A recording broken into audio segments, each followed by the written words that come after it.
know I've been around and doing it, but now it's my time to shine and start proving it. I'm losing it, I'm moving it. The city is where I'm made, Bostonian flow, I kick it a back day. Yeah, I got game, got in a fan way. We the city of the champs, every sport we play. Spit wetter than the harbor, yeah, I'm flowing like the Charles. I be speeding on this beat, call it turnpike miles. Yeah, it's Google signing on, John to the Hancock, and I'm always key, I'm ready to unlock. I be doing big things. Welcome back, everyone, to the newest edition of Once a Week. I'm Billy Janeludis, guys, and you know him. He is our co-host, Pierre Panopoulos. Last week, guys, we got together with a fellow Greek, and it was actually an incredible episode. So if you've not checked out the video with Vasilis Axios yet, go check it out because we went over so many different areas of business, of life, of sales. But in doing so, it opens so many doors to what Peter and I want to do with this next phase of Once a Week and the next phase of this channel, which is get more guests on. So I only start the video with this because I put it out there to you. If you know someone that is actually trying to make something of themselves, or maybe they have made something of themselves, they have something, a message in them they're trying to get to the world, and you feel like they would be a great guest on the show, reach out. Comment below. We'll reach out to them if that's the case, and we'll get them on here. Let's talk about it. Let's create new content. Let's create a greater impact for people in all these different areas, because that's the purpose of Once a Week. But in creating a great impact from Once a Week directly to you, the viewer, the listener right now, there's one area that Peter and I love talking about, and I wanted to make that the backdrop for today's Once a Week message. And that is spiritual growth, spiritual development. Peter and I have had great talks, which you can find here on YouTube, with spirituality as the backdrop and how we grow in all these areas. And even in having certain guests on, even Vasily last week, we were able to move that conversation to a very great spiritual area for even just a moment, and then come back to the business talk. I believe wholeheartedly that everything we do is growing us spiritually. Not just a channel. Everything that you do in your life is trying to help you grow spiritually. You might be in the gym, you might be in the classroom, whatever it is, you are growing into who you are meant to be. So with today's video, I want to address that to help you along that path, but also address the probably massive elephant in the room for each and every single one of us that probably hinders us, that sets up the walls, that drives us directly into trials and tribulations, and that is the negative self-talk and where it stems from, and how we can actually help ourselves with that negative self-talk, but also help everyone else that is dealing with this same problem, but might not voice it to you, might not voice it to me, but we all know, we all have that voice in our head. So that's what I want to address today, guys. But Peter, I thank you for being here, brother. Yeah, thanks for having me. I mean, the last podcast with Vasily was really awesome. Yeah. It really just sparked a new kind of thing, just like you talked about, right? Just getting into just pivoting again, and getting more guests on where we can ask questions and, just people who are really, trying to figure things out for themselves. Yep. and taking a path that is not too often traveled, right? And so that's something that was really, really cool. And yeah, I mean, this negative self-talk, I like how you said it's the elephant in the room. Yeah. Even when we were talking about this before we started this recording, it's far too common, and it's just something that I question, like, where does it come from? Yeah. Where does this negative talk come from? There are so many facets to it, but what are these pieces? Let's start talking about that. What are some things that you have seen that kind of spark this negative self-talk within people? Well, it affects every single age. I'll tell you that. Where it starts, I find more often than not, is when we're a young kid. I know you and I talk about the youth and the school systems and everything like that, but it's much closer to home because it is in fact home. And when we're growing up, we're building our belief systems of the world. We're figuring out how the world works. We're figuring out who we are in this world, in this universe for that matter. We're figuring out who we are in our family. We're figuring out who we are in our friends groups. A lot of us struggle with that area because we look at social media, we look at TV shows, athletes, whatever it is under the sun, and we try to craft our personality, our personal reality around that person and try to grow towards that. That's not a bad thing at all. It's actually a phenomenal thing if you can set goals for yourself. The struggle that we all hit, though, is that in your belief systems directing your life and where you take your life, why the struggle occurs in the household is because if we're being brought up by a family or a parent or a sibling who does not treat us the way we're meant to be treated, meaning if I grew up and my parents told me I was never good enough, my parents told me when I failed a test that I would never achieve anything, that I was just a failure in life. A young kid that is just trying to navigate their way in the world and put these pieces together to how this life is supposed to operate, well, a piece just came into play into that puzzle that tells them you're never going to be good enough. You're only a failure. So then my belief is I'm a failure. And I grow through the rest of my life with that unconscious block right there telling me I'm a failure. To me, that's the negative voice. That's the negative voice. That's, different forms of spirituality. You'll call that voice either the ego. From a certain religious backgrounds, they call that voice the devil. Whatever it is on the sun terminology you want to use, it's negative talk going on in your mind, in your spirit, essentially, that is limiting you. But it stems from a limiting belief to what you were brought up in, how you see the world. And you can adjust that. You can change that. But to answer your question, Peter, I really believe it comes from a belief system standpoint. Yeah, and I would say the question becomes more so, because I do agree with that. Mm-hmm. I do agree that that's the core of all of this with the majority of the population. Right. And I question next, what is the solution? And for me, I feel as though the faster that you can get past, you can talk with those voices in your head and actually really try to step through and away from those voices. Yep. And just saying like, okay, no, I get that. I'm listening. I hear you. But how much of that is actually what I am choosing to believe in myself? 100%. You see younger kids all the time. For me, at least, I see younger kids who couldn't give two shits about it. Yeah. And they're so much more at peace, and they are just happy, and you can see it. It just bounces right off of them. Yeah. And you can see how it's just like, yeah, all right, you said that, great, but I'm doing me. Yeah. And it's such an interesting lesson. One of my nephews is that way. He just, it's amazing. His brother is more, he takes it on, really takes it in. Yeah. And he is just like, yeah, cool. Thanks for playing. Thanks for saying that, but I'm doing me. Yeah. He just doesn't care. Right. So I wonder, the practice becomes just more so really kind of letting it bounce off in whatever way you possibly can. For sure. I can agree with that. I can specifically remember growing up, I got bullied a lot. Yeah. Like a lot. I was extremely overweight. I was a big kid in school. I was a fat kid in school. So I got picked on every day at recess, everything like this. And I had friends, but even those friends would pick on me because it's essentially how you're raised. Yeah. It's how you're raised in the playground and whatnot. You pick on people. It's camaraderie in some regards. But I got picked on a lot, and I can specifically remember being at recess numerous times and, being called names, whatever it is, and I would personally laugh it off. I would brush it off, and I would, and maybe it's a self-esteem thing, but because I wanted to be around people, friends, whatever it is, and we would all, pick and poke at each other.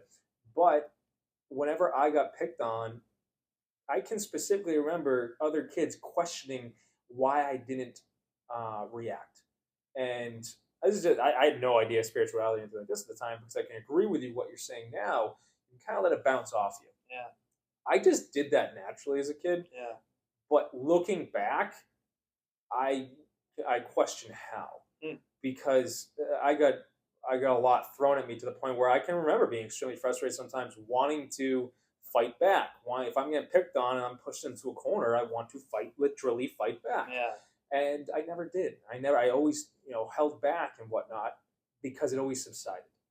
And what that did for me now, growing older, is it allowed me to have thick skin. Yeah. It allowed me to brush off the words that people say about you because I'm so dead set, clear, centered, clarity involved, aligned with what I want in this world and who I know I am. Yeah. And then looking at the people that did pick on me, they aren't as aligned. Yeah, true. Very true. And I don't say that as a knock to people that picked on me. I hope the best of them wholeheartedly. But it shows two different paths that we walk in life. One person is bullying another. The kid that is getting bullied has that thick skin. His peer was leading on by his nephew and everything, can bounce right off. He's cool. All right, see ya. On to the next one because he's so dead set on what he wants, on who he is in life. And it allows him to grow into all these different areas. That, I guarantee, was a cornerstone of my confidence. Yeah. Because I don't allow the arrows that people shoot at you to really get in. Yeah. And that's probably stemmed from being a little kid, letting it bounce off. Yeah, I totally agree with that. And another kind of thought that I have is, we talked in the beginning about, all right, well, why is this such a big thing, right? And you mentioned how you weren't exactly reactive in these situations, right? Which can be good and can be bad. Yep, for sure. I think it grew a thick skin. Yep. But I also question, just from talking about this now, I question, what if people were more reactive at a younger age? What if people were more so? Because listen, we are, at the end of the day, we're monkeys. Yep. We are hierarchical beings. And when we allow somebody to speak to us in a certain way, and as you said, people, and by the way, I reflect upon a lot of what you said, right? Yep. Me growing up, bullied a lot. Yep. And I didn't do much about it either. And yes, I have a very thick skin because of it. But again, I question the reactive portion of it. There's a couple things that I'm thinking about here. One is, again, that hierarchical piece that I was just saying. If somebody comes at you like that, when you develop this reactive ability to bring it back to them and put them in their place in some way, is that a good thing? Also, the other thing that I'm thinking about as well is, when we're on the playground or when we are in a lot of places, obviously there's adults around, but do they interject too early? Do they identify, hey, that kid's being bullied and we got to stop this right this second? Right. As opposed to, do you let this happen? Do you let this go so that the person can actually figure out how to defend themselves? Right. I don't condone bullying in any way, but again, we live in a hierarchical society, and we need these abilities to react to situations in a proper way. For sure. That lets people know that, hey, no, I'm here, and I'm in the room, and I'm letting you know in some way, shape, or form that what you're doing right now is not working. Yeah. Right. It's the same thing with animals. Yep. My one of my best friends in Greece, his father has a farm in Greece, and they have a lot of dogs and a lot of different animals on the farm. And one time we were just about to walk away, and there was a tussle amongst the animals. Okay. And the mother was like yelling, like trying to stop it, and the father's like, no, let them do it. It's very important. They all live in the same exact space. We need to let them figure it out. And kind of going back to what we were just talking about, I wonder if that's not being done enough in society today. Are we stopping things before we should? Are we stopping these things before we're letting people show themselves? Right. You know what I'm saying? Yeah. And so that's just something that I think about just as we kind of talk about this. What do you think? I completely agree with you. I think, again, not condoning bullying or anything like that, but regardless of bully being in the backdrop or anything in society at this point, we do not allow kids today to grow thick skin. We very rarely allow kids to grow their confidence. And I say that, and I know people listening were like, well, that's not true at all. However, we've limited the area of growth for a kid's confidence, for a person's confidence, because there's so much sensitivity involved. It doesn't have to be a teacher running in. If there's someone's getting bullied, it doesn't have to be a parent running in. But in how society has grown, we've minimized the ability to allow a kid to, as Peter said, figure things out for himself. So with me, I like way back when I got bullied and whatnot, it's like, yes, you take it off the chin. Yes, you roll with it. But those kids that bullied me realized Billy wasn't going to take it. It wasn't going to. Your kids get bullied because more often than not, the bully is going through something themselves and taking it out on the kid. For sure. Or the bully is looking for a reaction. And when there is no reaction, the bully, yes, can get bored, or they end up growing respect for the person that took it. That respect level is very minimal now. in all of life, not just kids. Animal, you're talking about the animal kingdom Yeah. in that sense. It's a respect level. This is my house or my yard or farm, whatever the heck it is, in an animal aspect. But the same thing goes in families. Yeah. I know very well, and I'm sure you do too, growing up in a Greek family, I look at my parents truly as the king and the queen. Yeah. Their house is the castle. I shouldn't look at myself as a peasant, but it's that concept of hierarchy. Yes. They're up here. In a Greek culture, you respect your elders. Yeah. So to me, I respected my elders, and I wouldn't speak up to them. As I grew older, if they're listening right now, very well I will speak my mind, Yeah. because I grew into that confidence. Yeah. But connecting all these points together and leading it back to the negative self-talk, it all leads to the experiences you have. And if you're allowed to go through those experiences and grow yourself through those experiences. You bring up your nephew, who is at a time in his life where he is so happy-go-lucky. You could say the worst thing in the world. He goes, "See ya," and he wishes you best of luck, and he goes on about his way, keeping his happiness. He has a greater level of that than probably the majority of the world. So when we look at ourselves in this standpoint, if you allow all of the negativity, the dirt, the muck, the darkness of this world to get into you in these experiences, it grows that negative self-talk. It grows and adjusts your belief systems. There's a lot of parents out there nowadays that coddle their kids and they want their kids the best. And they think, everything. I just talked to a great friend about this the other day because she was going through this struggle, and she brought up the example of how her mom, as when she was a little girl, her mom was, "You're the best at everything. You're so great." She could bring home a B plus. You're so smart. All this stuff and everything, which is phenomenal. You should praise your kids when they do well. But if that is only the route you're taking, they, believe it or not, are missing out on extreme life lessons that later in life create so much strength. Yeah. It's not saying you stop praising your kids. No, praise the heck out of your kids. I hope they have a great life, but do not allow that to be the only form of parenting you have. Because there are lessons that need to be learned, and the next generation has missed out on so many lessons because I think parents today are afraid to parent their kids. Yeah. I really do. Yeah, and using the same example from before with the kids and the teachers, it could be the same thing with the parents and the government at this point. Just saying if I say the wrong thing here, I could be in trouble. Exactly. And it's very unfortunate that society has come to that. Yeah. And again, we talk about the norm. Yep. We talk about how the norm is not up to snuff. We've talked about that a lot. Yeah. And so for me, I think it just becomes a matter of when do you step out of that and do what you feel is right and live honestly through that. Yep. And with the understanding that there can be repercussions, but at the end of the day, when you are doing these things, you're doing it for the betterment of your child or yourself or anything like that. It's just stepping out of that. Yep.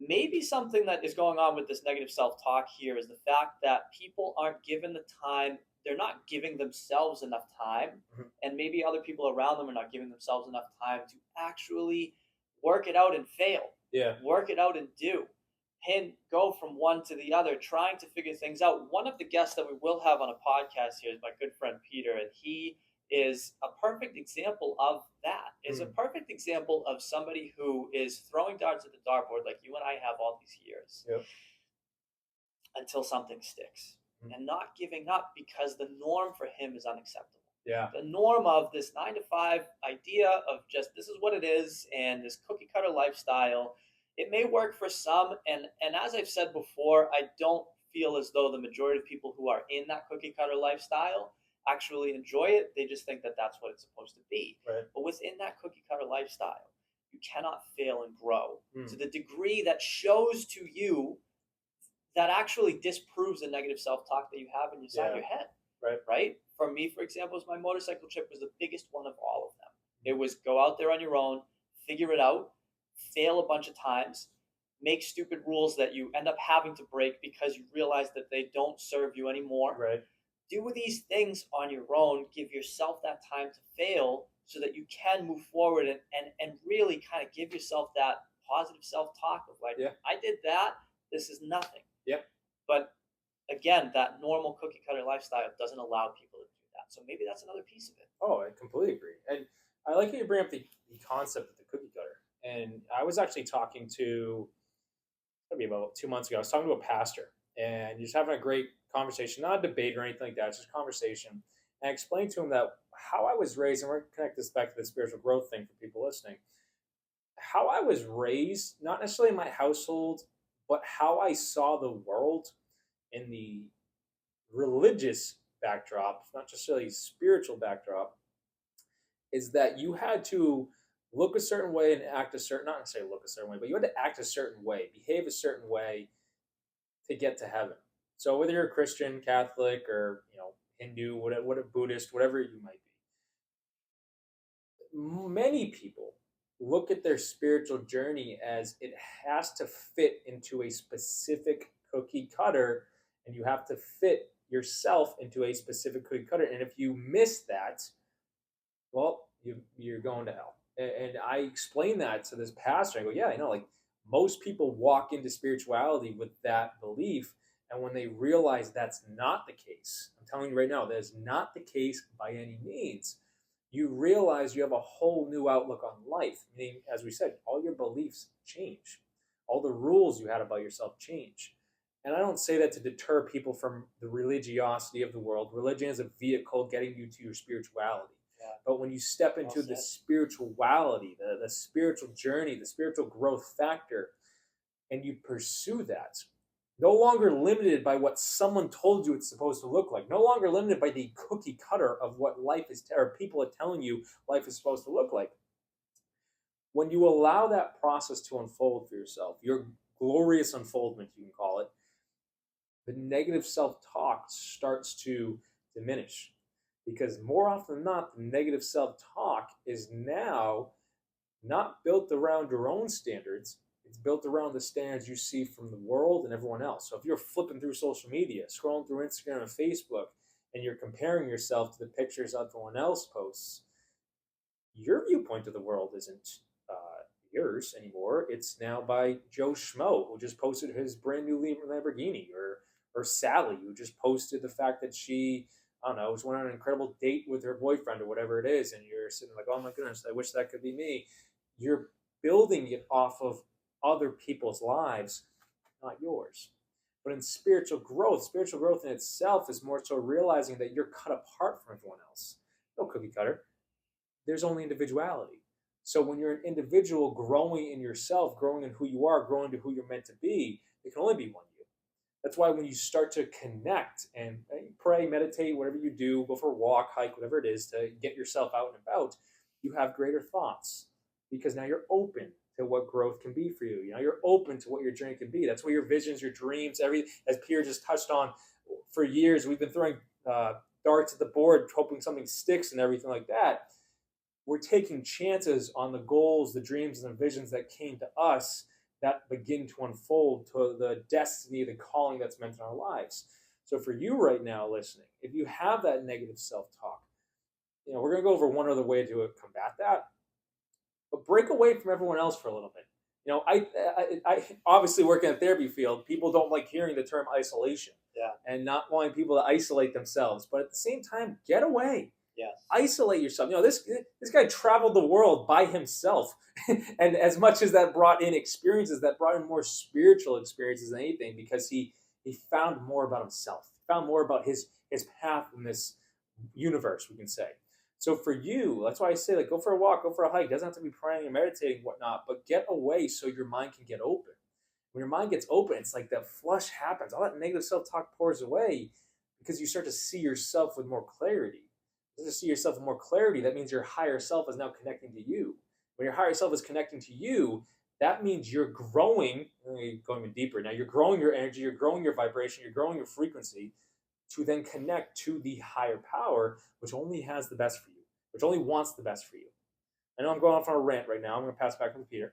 But all of this stuff, guys, is how you can really face that negative self-talk and realize these are all lies. They don't serve me anymore. Why do I want to believe this? Oh, Bill, you're never going to be good enough. You're worthless. All this kind of stuff. I've battled all those thoughts. And then I just kept going because eventually that voice gets so small because it's so in the past and you're so moving forward in the present and the future, it's way back there. Why would I let what someone said to me 10 years ago affect me where I am now 10 years in the future and where I want to be 10 years in the future? It's all a matter of perspective for sure, but it's all a matter of how you see yourself and where you see yourself going, but allowing that direction to unfold yourself. I know that's a lot. I pass it to Peter. I think a lot of the religion piece as well that is something that I do enjoy talking about because it's I really like the way that you said it. You said that, can you say that again? The religion is the pathway to spirituality? Religion is the vehicle that we use. And I say that like, Catholicism, Christianity, Hinduism, Buddhism, whatever it is. Yeah. It's a vehicle getting you to your spiritual growth. The same, and that's one aspect, and I like that a lot because it really ties into the cookie cutter lifestyle that we're talking about. Exactly. Right. And I'm sorry to say it this way, but like, unfortunately for me personally, religion has become a lot very muddled lately in terms of there's so much more to it than just the structure that has 100%. Been put there. 100%. And that's why I like how you said the vehicle, because I had lost religion for a very long time at a certain point in my life. Mm-hmm. And I actually got it back on my motorcycle trip. Nice. Because, and I will say more spiritual, but the religion is within the spiritual. For sure. Yep. Because, I asked for help in times of dire need. And if that help did not show up in such a clear way, then we wouldn't be here having this conversation today. Right. And that's how it came back to me. I wear a cross. I say prayers. Mm-hmm. I have icons all over my house. Yeah. And yet those are the core pieces of religion that should be held on to. And everything else that is holding people down in some way, I have a problem with. Yeah. And it's the same thing that we've been talking about with this whole thing of life and negative self-talk is this is one aspect. Same with the 9 to 5 and not straying from the 9 to 5. Right. I've said this in the past and I'll say it again. There are certain people who the 9 to 5 structure works for in a great way. They love the structure. They love the fact they can go home and unplug. But I think that the vast majority of people who hold on to that 9 to 5 are just too afraid to take the leap into something that they're truly meant for. Mm. And the same thing with religion. Right. And the same thing with all of these pieces of life where I question if more people were to break free from that, would that negative self-talk go away? And just from my personal experience, the answer is yes. The negative self-talk never fully goes away, but the positive overrides to such a degree where because you have these experiences and you take those leaps that as humans we all have to do, that those positive emotions and feelings about yourself from the accomplishments that you've done diminish the negative to a manageable degree. Yep. It's not about getting rid of it fully. It's about being able to manage it, being able to look at it and see what it is for, and move on from it. For sure. No, I love that. And to add to that is, like I tell you this all the time. Like I love reading scripture. Yeah, I love reading scripture from all areas. So I love reading scripture. I love that the Bible brings so much power to it. I'll always back that. But I love reading hieroglyphics, which in fact is scripture. Yes. It's been passed down and whatnot. You can read many different cultures' history, and that's scripture. But when I get to read, when I dive into the gospel, everything like this, there's a lot there. So for people that do have the religious background, I continue to prompt you, keep reading. But read for you, don't read for an agenda. And that is something that I had to grasp, because if I was reading for an agenda or a homework assignment, that not necessarily people give you a homework assignment, but you're reading to get something out of it, like, yeah, you're going to get something out of it for sure. But if you read with that openness that I mentioned earlier, you read with that calmness, that peace, that clarity, you start to absorb that scripture into your heart, into your soul. I'm getting deep with this, but if you look at the Gospels and everything like this, it's just Jesus' words and everything like that. He's telling you essentially who you're made to be and how great you are. You gotta sit there in the certain scriptures, I'm more than a conqueror, or everything like this. It's all right, well, if you read that scripture when you're going through something and you come from the belief that you are more than a conqueror, you will then have more strength and confidence to get through it based around how your mind works. based around how your spirit works, based around connecting to a higher power. When your beliefs are at that level, when your energy and your emotion is at that higher level, that vibration, that frequency, you then are walking in a greater light, all because it stems from that scriptural belief that you wrote on yourself, that you wrote on your soul and your heart. So I think scripture has so much power to it, but it's how you absorb it and how you interpret it for yourself that allows you to grow. The beauty of that is that do not be limited to certain areas of scripture. And there's the Old Testament, there's the New Testament, there's all these different cultures and whatnot. We're meant to learn. We're meant to grow. And you might be someone coming to this right now where you might come from a Buddhist background. Phenomenal. Good for you. You might come from a Muslim background. Phenomenal. Good for you. But be open. Be open to learning. As I said before, religion is the vehicle to spirituality. I went to a church a couple weeks ago, and the beauty of this is the pastor set us all in the groups during this sermon. Yeah. And I was like, all right, let's go. We're going to have a group talk. And it's awesome. And I love that because everyone gets to hear everyone else's perspectives. More often than not, people go to church because they want to hear the pastor's perspective on the scripture, and that's it. And they learn from it. Phenomenal. If you're a pastor, good for you. You're a leader. You're meant to lead people. But when you put it back on the people, and the people have to actually talk about this content with each other, a lot of people close their mouths because a lot of people don't want to talk about their faith, don't want to talk about it. Even in a church, in the house of God, and everything like this, or a temple, wherever you might come from. So he did this. He splits up in the groups, and I was like, I'm salivating at the mouth. Like, let's go. Yeah. And that's so whatever the question was, we were basing it off of all these different religions in the world. This was the sermon, everything like that, and how you're meant to be open to these other people. You're meant to show love to these other people. It's the point of following Jesus, following Christianity, everything like this. And I said, so I talked about this discussion group, and I said the beauty of this and whatnot is every single religion in the world, if you picture in your mind, I've said this before on podcasts we did, if you picture a house right now, the house you're in watching this, or the building you grew up in, whatever it might be, and every single room in that house, in that building that has a window is a different religion. Every window looks out into the world, looks out into the universe from a different perspective. Phenomenal. But the person that decides, all right, I'm going to go outside. I want to play outside today.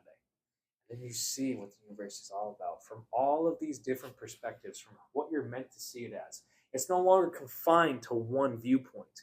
You're now open to, wow, we're all talking about the same love. We're all talking about the same God. We're all talking about all this stuff. But we're all told different perspectives on it. Well, let me tell you my perspective so I can learn. You can learn from me, and you tell me your perspective so I can learn from you. And then we can grow together and use all of this together. I believe wholeheartedly that's the calling that we're meant to do, is to connect to others, not say you're wrong and I'm right. Because when you point that finger at someone, you are now, I believe, slowing down your spiritual growth. But if you're open to that person, you show them love, aka what Jesus came to do, you are then allowing that person to learn from you, not from a hostile environment like a crusading aspect, but from someone, you know what, I do want to see what this is all about. And I said that to the discussion group. Everyone's like, I never thought of it that way. I'm like, yeah, I know. I'm not really the typical person you're going to find here, but that's what I love learning about and talking about, because it doesn't matter your background. Yeah. Lend a hand to someone. Yes. But that spiritual growth, I want to tie this into our final point, Peter, with an experience I had, but you asked me about it prior to us filming, and it's when someone has this negative self-talk, yes, it's spiritual growth. Yes, it's all these areas. But the more you grow on your spiritual journey, as I've said a couple times in this podcast already, your light begins to grow, meaning the energy you give off, the emotion you operate at, joy, love, peace, whatever it is, the frequency you operate at, if you want to throw the term in there, your aura becomes greater. You're giving off more light. People resonate with you. People are like, yeah, that guy's always happy. He's always go-lucky. He always knows what to say. He's always he's like the hero and whatnot. Maybe that's you. You then can look at other people and shine that light into them by telling them what you see about them. The example I'm going to give is someone I was talking about at the gym the other day, and they were struggling. not in a weight or whatever like this, not in like pumping reps out. They were struggling in life. And I just went in here. I wanted to know, like, hey, how can I help? What's going on? And they explained to me all this stuff that they're dealing with. They're having nightmares. They're not sleeping at all. They're constantly go, go, go, go. They're constantly working. Everything under the sun that takes them away from themselves, that takes them away from their own time, that doesn't allow them to process everything we touched on earlier, to process what was actually going on.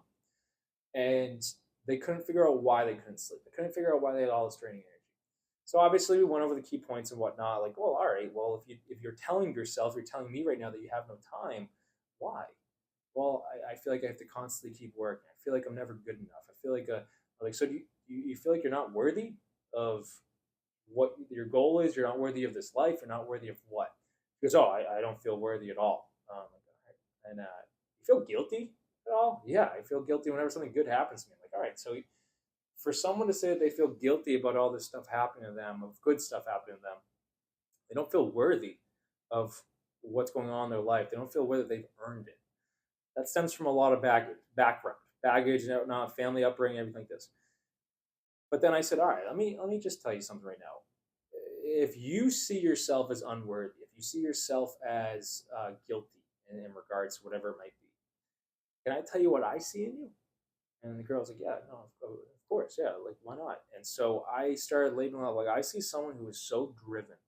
I see someone that is willing to show goodness to someone they come across. Even if they don't feel it themselves, they're willing to do the right thing by someone else. I see someone that sticks to their goals, like whether it's in the gym or money, whatever it is, and you're trying to build yourself. You come from very struggling areas to build something for yourself. I see someone that's so absolutely incredible, inspiring in their story that it impacts everyone else around them. I said this to her, and she started to have tears in her eyes. And it was a phenomenal moment because I see at that moment what I see in someone else is now breaking away that hard shell that we build ourselves. The negative self-talk that pours into your mind is never telling you the truth. And to be able to give someone else your light by telling them what you see in them heals them, but it allows them to see things from your higher level, your higher frequency, your higher energy. So when they rise up to that, where it's like, wow, maybe I am worthy. You know what? Someone else sees that I'm a very loving person. Maybe I am a loving person. I'm not wrong. I'm not dirt. I'm not all these negative things. And you start to crack away at that negative self-talk, and you start to fill, as Pierre said, with that positive self-talk. And you start to see yourself as other people see you in a great, great way. You then are a completely different person. But you asked me questions about that prior to recording, but I want to hand that off to you because I know I've been talking for a while. Yeah, I think it's everything that you said is really great. And what I would say is that is another piece of, there are so many facets to this negative self-talk that we have talked about today. And that is yet another one where people no longer truly listen, to be able to, the reason that people speak in general is to be heard. And I don't feel as though people feel heard anymore at all. True. And so the circle has to really complete itself where somebody expresses what they're saying and the other person can respond with the points that they were talking about, whether they agree or disagree. And one of the really important things that I actually have really made a practice of to do with a lot of my teachers as well is really do that praise when it is necessary. Nice. Because the reaction I get from people, just like you were talking about with this woman at the gym, the reaction I get from people and you get from people is surprise. Yes, and right. High positive emotions where they're like, wow, I have been acknowledged for something positive that I did. I have been heard to the degree that is way more than simply the verbal. It's more, it's on an action level. It's on a spiritual level. It's on a level that it just fully, I feel heard in this moment. Right. And that is something that the cycle has just really been abrupted or halted recently. Yes. Not recently, for a long time, where people do not reflect back what it is that they heard.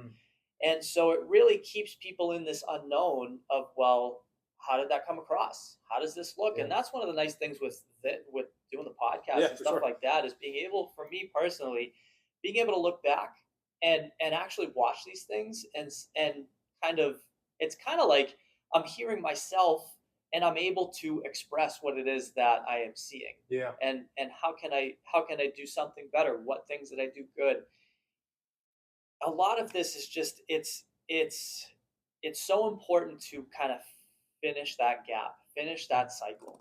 And it's what you did with this woman, it's what I do with teachers, it's what we try to do every day with everyone around us. I mentioned something to you the other day about an unfortunate event with somebody that I know with a lot of emotional health stuff going on. Right, yep. And one of the things that I was talking about this stuff, and I was kind of talking about my personal frustrations with it in terms of, we have all these conversations and I don't understand where this is coming from. And what you said to me was that must be really frustrating or really difficult. And part of me was like, oh, I see what you did there.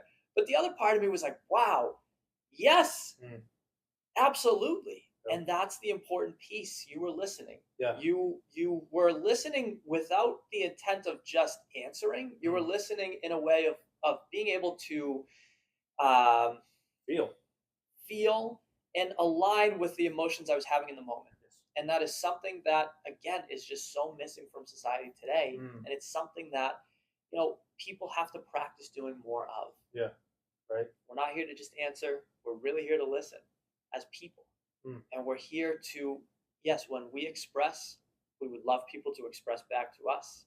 There's a disconnected communication going on here lately with social media and society in general that, again, is just aiding in this negative self-talk. You talked about the Lambo and the woman with the nice date and all of that stuff. And something that we uncovered in the podcast last time is that a lot of the times that Lambo is a rental. Right. Or a lot of the times that date is the only nice thing because they had to do it for the Instagram, and everything else is falling apart. Yes, exactly. And so these disconnects that we have, if you're listening right now, just listen to somebody and point out the positive points in the conversation so that they know that you are actually listening. If you are somebody that feels as though you want to be listened to in a deeper way, then you can always ask, how did that sound? How does you ask questions to the person that you are actually having a conversation with? Yeah. They may not understand that they should be responding in a way that will show you that they were listening. Yeah. And so you simply asking that question gives them the space to say, hey, what do you think about what it is that we talked about? Right. There's so many pieces to this. Yes. And, I know we're wrapping this up right now, but it's a really good thing to talk about because, again, everybody deals with it. Yeah. And if there was one, we've been doing this a long time. You don't even have to ask me anymore. If there's one lasting message that I want if there's one lasting message that I want to kind of put here, it's step away from what everybody around you says is the norm and really take the time to do what it is that you feel you need to do for yourself, because you really don't understand the impact. Maybe you do, but there are many people who do not understand the impact of actually stepping out of that norm, doing the things that you feel as though you need to do for yourself, so that ultimately you can help yourself live a more fulfilling life and ultimately spread that candlelight that we've been talking about every single time that we do this podcast. 100%. So I think that's the big piece. Yeah. Oh no, I completely agree with it. And to close this whole thing out right now, guys, I know that negative self-talk, as I said, it's the elephant in the room. It is the biggest part, probably. It's the biggest obstacle that many of us are going to face in life, and it's an obstacle that's in here. So you have to start to combat it in here. And I wanted to go spiritual with this topic today because, as Peter said, as we led on to, it's here. It will forever be here. But it's not to say Peter and I do not have negative self-talk. We have our moments. Of course we have our moments. But as Peter just said, you're communicating to someone else, it allows you that validation. It allows you to see more of who you are, which is a greater light that you might let on to. And when you start to see yourself from that greater light, you then have leveled up. So whether it's spiritual growth or maybe it's just personal growth, if you want to use that term for it as well, you relieve so many hurdles, so many trials and tribulations, so many walls when you step into the process of you. That's all it is. It's the process of you becoming greater, becoming your higher self, becoming your best self. And if you are someone that struggles with negative self-talk, write it down. And then really ask yourself, is that true? I have people do this in my workshops and seminars. Write down the negative beliefs, write down the negative phrases, negative words, the negative thoughts you have about yourself. And then cross them all out and write new ones down. That's you purposely choosing in that moment, I'm going to think greater about myself. I'm going to speak greater about myself. I'm going to believe greater about myself.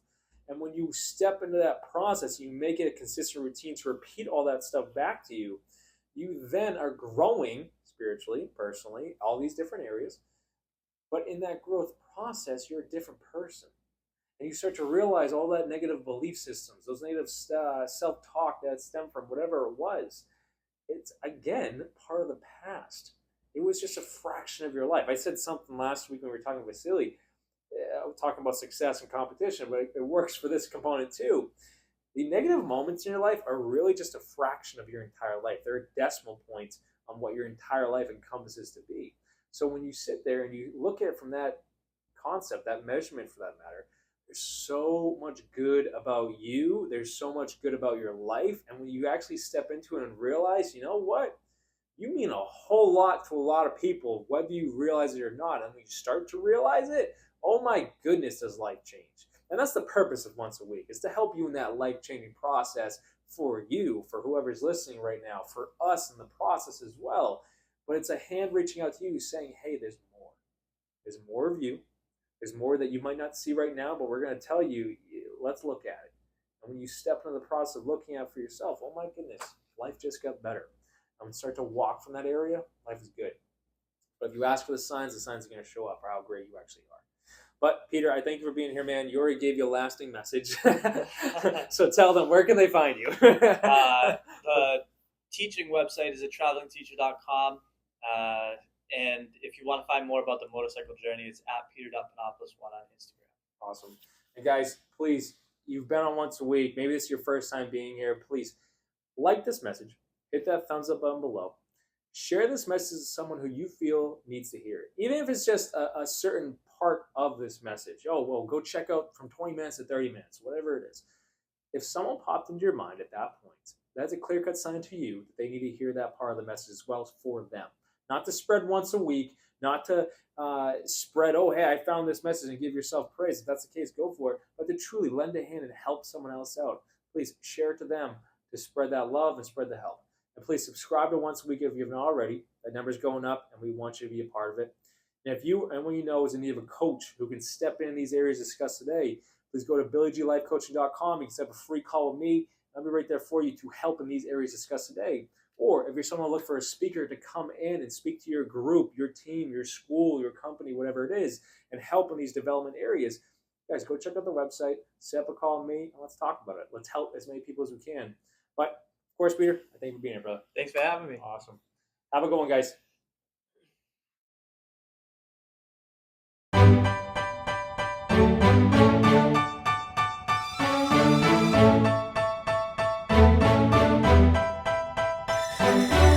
You know I've been around and doing it, but now it's my time to shine and start proving it. I'm losing it, I'm moving it. The city is where I'm made, Bostonian flow, I kick it back there. Yeah, I got game, got in a fan way. We the city of the champs, every sport we play. Spit wetter than the harbor, yeah, I'm flowing like the Charles. I be speeding on this beat, call it Turnpike Miles. Yeah, it's Buku signing on, John to the Hancock.